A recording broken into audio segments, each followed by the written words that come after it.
আসসালামু আলাইকুম। আমরা আছি মেঘনা নদী বেষ্টিত একটা দ্বীপচরে, যার নাম হচ্ছে ডালচর। ডালচর বলতে আমরা গুগল ম্যাপে যে ডালচর দেখি, এটা মূলত ওই ডালচর নয়, এটা অন্য একটি ডালচর। প্রশাসনিকভাবে এই অঞ্চলটা হাতিয়াবাসী বা নোয়াখালীবাসী মনে করেন যে এটা তাদের অংশ, এবং একই সাথে তার আরেক প্রান্তে রয়েছে ভোলার মনপুরা, এবং মনপুরাবাসী দাবি করে যে এটা তাদের অংশ। তো প্রশাসনিকভাবে এই জটিলতা আছে। আমরা এখানে এসেছি মূলত আমাদের রাকিব আদনানী ভাইয়ের একজন আমন্ত্রণে। তিনি হচ্ছেন এখানে দারুল উলুম আজিজিয়া মাদ্রাসার প্রধান, এবং তার আপ্যায়নে আমরা আসলে মুগ্ধ। তিনি যথেষ্ট পরিমাণে আমাদেরকে আপ্যায়ন করিয়েছেন।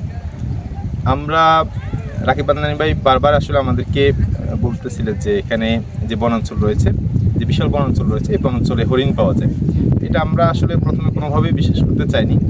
একটা পর্যায়ে আমাদের কাছে মনে হলো যে ঠিক আছে, আমরা কৌতূহলবশত আমরা বনের ভিতর প্রবেশ করলাম। প্রায় 1-1.5 ঘন্টা আমরা মোটামুটি অনেক খোঁজাখুঁজির পরে অবশেষে আমরা 2টা হরিণ দেখতে পাই। তো দুর্ভাগ্যজনক বিষয় হচ্ছে প্রথম অবস্থা আমরা ক্যামেরায় সেটা খুব একটা ভালোভাবে ধারণ করতে পারিনি। তো অনেক খোঁজাখুঁজির পরে আমাদের আসলে আগ্রহ কৌতূহল আরও বেশি বেড়ে গেছে, এবং কনফিডেন্স বেড়ে যাওয়ার পরে আমরা মোটামুটি বনের একদম খুব গভীরে চলে গেছি। একটা পর্যায়ে আমরা যখন আসার সময় আমরা দেখতে পাই যে লোকালয়ের খুব কাছাকাছি একটা জায়গায় হরিণের একটা বিশাল পাল দেখতে পাই। প্রায় 20 থেকে 25টা হরিণ ছিল সেখানে, ছোট বড় হরিণ মিলিয়ে। আমরা খুব অভিভূত হয়ে গেছি যে এই দৃশ্যটা দেখে। যে আমরা এখানে প্রশাসনের দৃষ্টি আকর্ষণ করছি যে আসলে আমরা যদিও আশপাশে অনেকগুলো দ্বীপ আছে, এবং নিযুক্ত দ্বীপ সহ আরও কয়েকটা দ্বীপের ব্যাপারে কথা শোনা যায় যে সেখানে হরিণ পাওয়া যায়। তো আসলে বাস্তবিক অর্থে এখানে যেরকম হরিণ অ্যাভেলেবেল পাওয়া যায়, বা হরিণের সংখ্যা অনেক বেশি, অন্য কোথাও এত হরিণ বেশি পাওয়া যায় কিনা সেটা আমার ধারণা নাই।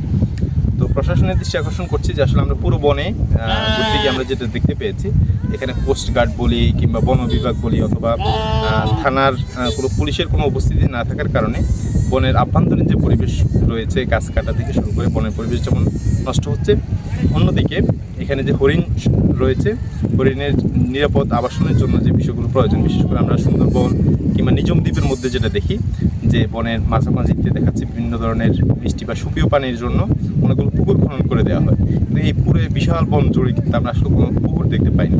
যার কারণে হরিণগুলো এখানে হাজার হাজার হরিণ রয়েছে, আমরা যেটা দেখতে পেয়েছি বা উপলব্ধি করেছি। এখানে হাজার হাজার হরিণের জন্য কোনো সুপেয় পানির ব্যবস্থা না থাকার কারণে তারা পানির জন্য, খাবারের জন্য দেখা যায় যে লোকালয়ে চলে আসছে। প্রশাসনের দৃষ্টি আকর্ষণ করছি, এখানে যদি বনের মাঝামাঝিতে যদি অনেকগুলো পুকুর খনন করে দেওয়া হয়, এবং যদি খাবারের জন্য যদি সরকারিভাবে কোনো উদ্যোগ নেওয়া হয়, তাহলে আশা করছি যে হরিণ এখানে হরিণের বংশবিস্তার বলি বা হরিণের অভয়ারণ্য হিসাবে এটা খ্যাতি লাভ করবে। এখানে লোকাল জনগণের সাথে কথা বলে আমরা যেটা বুঝতে পেরেছি যে এখানে অধিকাংশ মানুষ হচ্ছে কেউ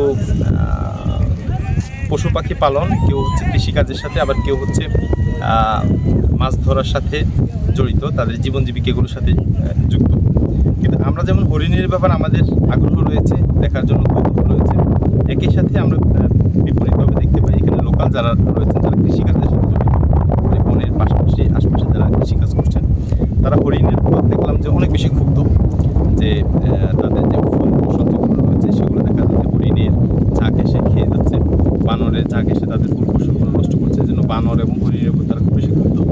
আমরা বন বিভাগের চেষ্টা করছি এখানে বনের ভিতরে অভ্যন্তরে যদি কোনো খাবারের বিকল্প যদি ব্যবস্থা থাকে, তাহলে হরিণগুলো আবার লোকালয়ে আসছে না, আবার দেখা যায় যে হরিণগুলোকে আক্রমণ শিকারের এই ধরনের সংখ্যাও থাকছে না।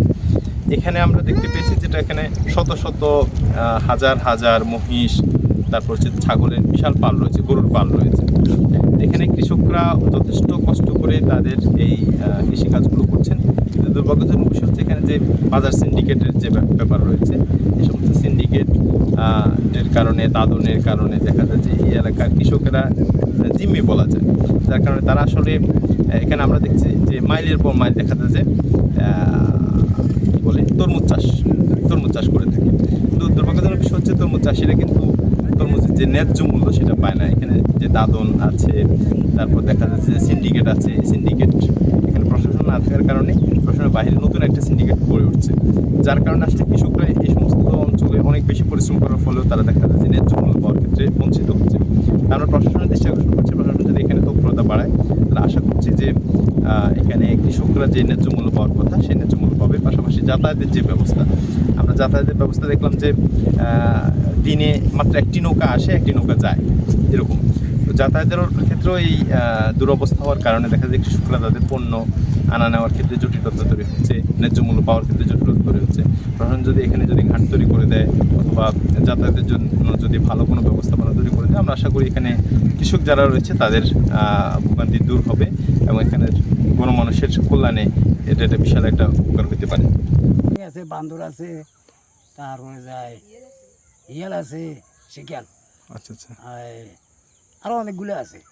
ও আচ্ছা, ক্ষয়ক্ষতি করে, বান্দরের ক্ষতি করে, ও আচ্ছা আচ্ছা, হাজারের উপরে থাকতে পারে। হাজারের উপরে, যে ও আচ্ছা আচ্ছা, মোটামুটি আপনাদের আশপাশে চলে আসে না? আশপাশে আসে, ও আচ্ছা আচ্ছা, এই আর কি। আচ্ছা।